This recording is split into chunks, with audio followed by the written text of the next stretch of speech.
We have our first group up from Reconstructing Education. First of all, I want to thank you all for coming. I'm Bill Fisher. I'm part of the Kentucky Derby Festival Board. My co-host today is Suzanne Wagner, and I'm Suzanne Wright. I'll call your name right before the day is over. But what we would like to do is start with introducing ourselves to the students so the students know who they're speaking to, and then we'll turn the microphone over to the students. Hi, I'm Joyce Ogden. I'm Dean at the Kentucky College of Art and Design. Good morning, students. I'm Moira Payne. I'm the president at Kentucky College of Art and Design. Good morning. My name's Keisha Smith. I'm the Associate Director for Health Equity at Humana, and my focus is to make sure we have the same rights and privileges for West Louisville through healthcare and any other community needs that we need to serve. Hello, good morning. My name is Isaac Fossil Van Wyk. I work for Squalus Puppeteers. I'm the Community Relations Director, and yeah, we're doing a lot of new projects, collaborating with groups of young people on justice-focused projects especially, so I'm really pleased to be here. Morning. My name is Evan Barker. I'm the Southeast Regional Manager for Narrative 4, which is a empathy organization that connects students, teachers, and artists. And my main focus is to train and conduct people in story exchanges within classrooms, outside of classrooms, and then across barriers of various types to break down stereotypes and to shatter prejudice. Good morning. I'm Jody Lewis. I'm the Director of Learning at the Kentucky Historical Society. And I also went to the KDE Education Summit, so I know a little bit about what you're doing, and I'm so excited to hear more about it. Good morning, good morning. I am Natasha Thompson, and I'm Director of District and School Redesign for PBL Works. That's a nonprofit organization, and we deliver high-quality professional development for principals and teachers around project-based learning. And I just moved to Kentucky a little less than a year ago from Charlotte, North Carolina. And we've partnered with the Kentucky Department of Education to train principals and train teachers on how to implement and lead project-based learning. So I'm excited to be here. Hi, my name is Leslie Allen. I currently work at JCPS. This is my first year as an implementation coach. Plus, I am now a co-lead for ERG, which is a district initiative for employee resource groups. And our main focus is on new teachers and professionals of JCPS 7 years and under. I am also excited because I am a new resident to Kentucky, and I have helped in my previous district with initiative for developing project-based learning, especially for senior projects. Hi, I'm James Marshall. I'm from Los Angeles, California, but I was born in Shelbyville and Smoketown. So I came back to do an arts program with Luck Laboratory, which I co-founded, and I'm a writer-director. So, and I like what you're doing because I had a head start where I took black and brown kids at the age of 4.5, and they could read at a second grade and third grade level, and they could do math at a second grade and third grade level, because I believe the education system is totally biased, and I don't believe in the rote way of teaching, and standardized tests are bullcrap.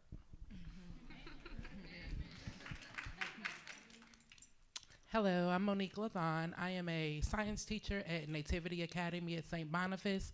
I also do freelance curriculum writing and grant writing. So I'm really excited to hear what you guys have to say. Join heads to see what we can do about getting some new curriculum in JCPS. Good morning, guys. Marty Polio, Superintendent. Thank you so much, everybody. We are absolutely excited to be here today. Are we? Oh, I'm going to try that one more time. Are we excited to be here? Yeah. Okay, you are going to get a treat today. These young people have worked extremely hard. The main purpose today is they really want to just share their voice. They're going to talk about their personal experiences. They're going to talk about their friends and the experiences that they have had to encounter throughout their education career. They know a lot, and they've learned a lot about like policy. So we've talked about how some things are higher than anybody in this room at this point, but we want you all to be advocates and to hear what they have to say. So without further ado, I'm going to turn it over to this amazing group.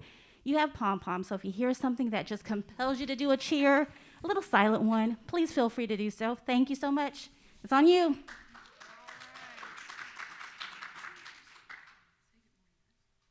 All right, good morning. My name is Beatrice Olivier. I am the Black Student Union President at Ballard High School and a future college graduate.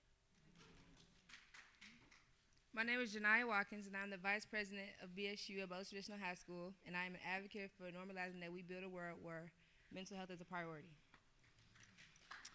My name is Ariel Taylor, and I go to Butler Traditional High School, and I'm the President of Black Student Union and a future therapist. Hello, my name is Maddie Searcy. I go to Pleasure Ridge Park High School. I'm the lead student ambassador as well as the senior class historian. I'm a future elementary school teacher with serious ambitions to be a JCPS board member. Hello, my name is Timothy Ford. I am a senior at Fern Creek High School, and I am on our student ambassador team.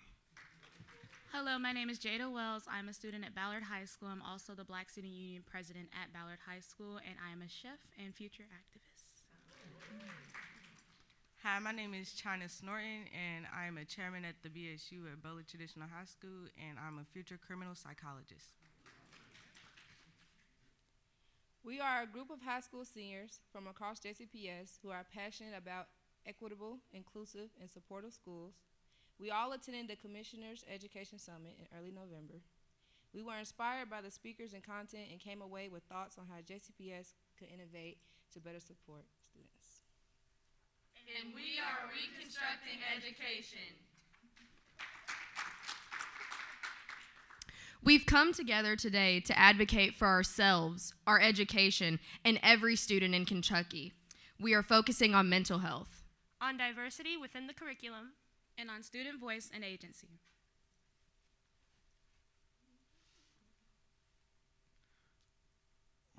So why is prioritizing mental health important for students, teachers, and everyone in education? Mental health is a topic that has grown over the last couple of years. Mental health is mental health is the health of your mind, but it can play a role in your school experience for students. It can affect us mentally, physically, emotionally, and can play a role in and out of school. The educators in the classroom should be checked on just as much as the students. As many of you know, sometimes we have what we like to call mental health days. That's a topic that floats around our generation a lot these days. For me personally, I have some days where I get up and I don't want to go to school and I don't feel the motivation to be educated. And I know that teachers have this feeling as well. If teachers aren't mentally up to it, we cannot succeed in the education process because it takes a teacher and a student. I believe that mental health days should be regularized in JCPS because this would help not only students but teachers, because we are human and we have the right to prioritize our mental health. And the students of the classroom need a reminder that it's okay not to be okay. Every day, the students deal with a constant battle with fear and anxiety who have to grow up with adult problems. Sometimes students feel as if their problems are unfixable, and this is why I believe that students should have the reminder that things can and will get better with our support. I've dealt with depression, and there were many times when I felt like my problems didn't matter because there were always going to be someone who had it worse. I've dealt with the daily struggle of high-functioning anxiety that affects a lot of my days, but I've developed a lot of different techniques in order to fight this battle. I've dealt with deaths in my family along with the constant struggle of feeling like I don't matter, both which have caused me to be less successful in school in the past. And we need more support for our mental health. We appreciate all the time and dedication that JCPS has spent on benefiting our mental health. There has been $7.3 million invested into 142 JCPS mental health positions. But us as students, we would like to continue to advocate and better mental health for not only every district in Kentucky, but for the entire United States. Why do we need a curriculum that ministers to the diversity of all of our students? Stripping our knowledge is stripping our power. However, This is pretty self-explanatory. However, it has been brought to our attention that earlier this year, some legislators came up with the idea to create a bill that would work to ban critical race theory in Kentucky. They took critical race theory as an umbrella term to ban anything race-related in our curriculum, striving for a stance of neutrality when human rights have been grossly violated. What was neutral about slavery, the civil rights movement, genocide, the lack of a fairness law in Kentucky and the country? Most students can tell you what House Bill 1418, 487, and Senate Bill 138, also the Teaching America's Principle Act, entails, even though it directly affects us. This is more of a reason that students should engage in deeper learning projects that would allow us to learn where our passions take us, instead of a bubble that standardized testing demands of us. We are not living in a bubble. We're living in a world where our history is being denied to us. I feel that we often learn about the same historical Black figures who had great accomplishments which have built the foundations we have now. However, I feel that so many people have been left out or erased from history. We have yet to learn about the people who worked alongside these greats who also attended to these foundations we have today. This is why I feel that what we have learned has been minimized instead of expanded. I feel that the curriculum over time has become a tradition to teach one side of history because no one has challenged to change it. Why are we only getting one side of history? As a student, I feel that we deserve to learn about the diverse points of views of Native Americans, Africans, African Americans, Hispanics, Latinx, Asians, and so many more. With these diverse points of views, all of us can express who we are and our differences between each other through research projects, plays, slideshow movies, showcases, etc. within the classroom.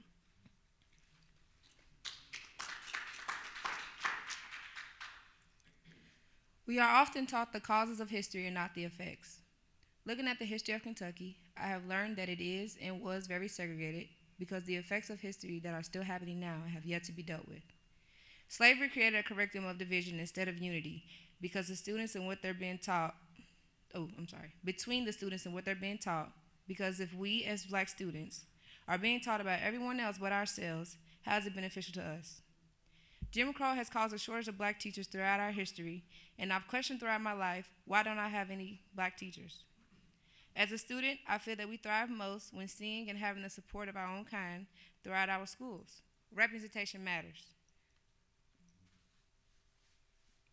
When Jada and I went to a protest against House Bill 14 and 18 in our state's capital, I noticed that there weren't enough advocates to push back on this bill. It was disheartening to see that there weren't more students and teachers rallying against these bills that erase our opportunity to discuss race in the classroom. Being taught by someone that doesn't look like me made me feel like, as people of color, are still not accepted or respected. Taking honors classes and being the only or one of the few Black persons in the class felt very discouraging because it seemed as if not many people of color are given the same opportunity as the majority in the class. Representation matters.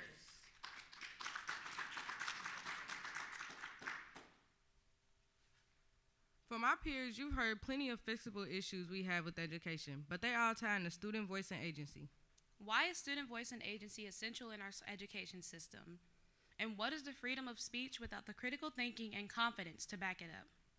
In life, we all have a say in what we believe is right or wrong, but I feel like we should have a more open floor to get a chance to speak our truths and stories. If we can't show our whole selves at school, then schools won't be adequately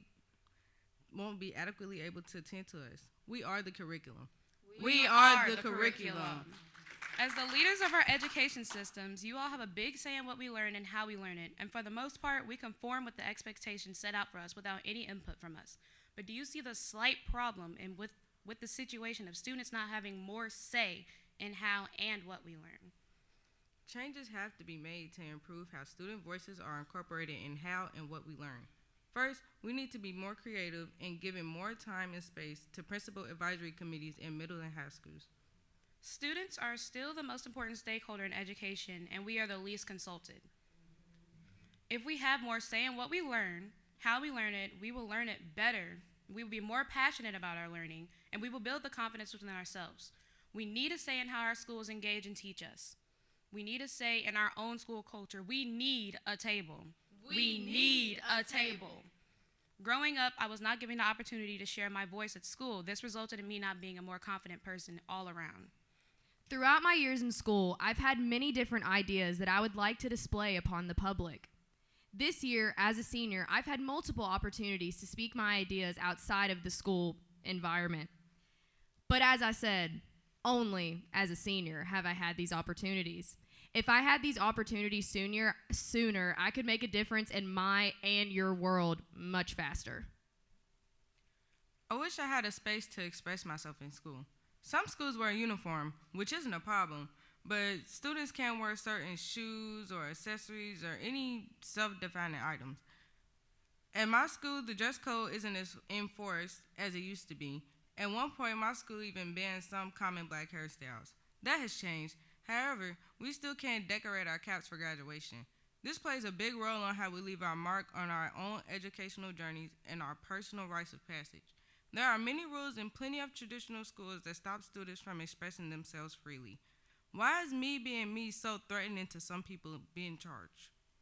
Hear our voices. Help us build our table. We are asking to make it easier for students to express their identity. We request that mental health checkups be more normalized so that the idea of mental health issues aren't such a oh my moment. We want more opportunities for students to be able to directly impact the destiny of their schools. We need more project-based learning. We are asking for a safe, open space for students to be who they are. We need to encourage more necessary and sometimes uncomfortable conversations. We need less standardized testing. And we have some ideas on how we can further that work that we are talking about. We want to create a safe space for students to go after school to just let their minds be free. With this idea, we would need transportation provided for students who want it. These clubs and organizations would be used for the sole purpose of making students feel comfortable. Our vision for the assembly that you see on the slide is to target mental health in younger ages. We wanted to target 5th and 8th graders because they're experiencing the most impactful transition when it comes to school. We are asking for a team of trained professionals to create a pilot that we can place into our schools to see how it would affect the students. This would help students not only feel more prepared, but more comfortable and less shocked for the transition at hand. And lastly, we want to add a little more life to the school building. Some of these ideas include a Zen garden to go during lunch or after school to just decompress and relax. Other ideas include murals or posters to be put up in the hallway to encourage and to help with mental health.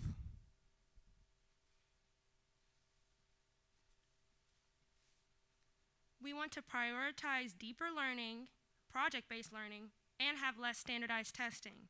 Instead of having a standardized midterm or final, we can have the options for kids to express their intellect in the way that benefits them the most.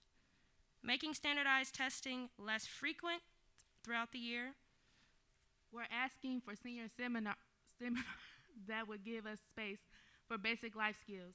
Go into more detail about taxes, how to change a tire, how to pay a bill, how to write a check, kind of like an adulting 101 course.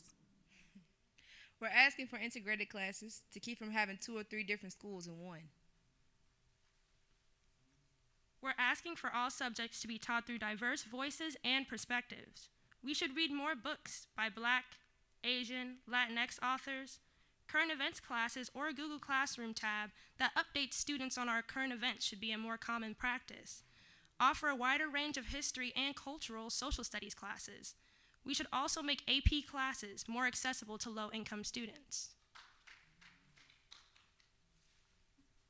We should have time in schools for principals' advisory committees. We should have it where different schools' principals' advisory committees can meet up and take a walk in each other's shoes. All of the committees, superintendents, and principals' advisory committees should meet up so everyone can be up to date with current or new issues and can exchange ideas. There should be a student to speak for other students on the JCPS board to represent us. Representation matters. Thank you. We are JCPS.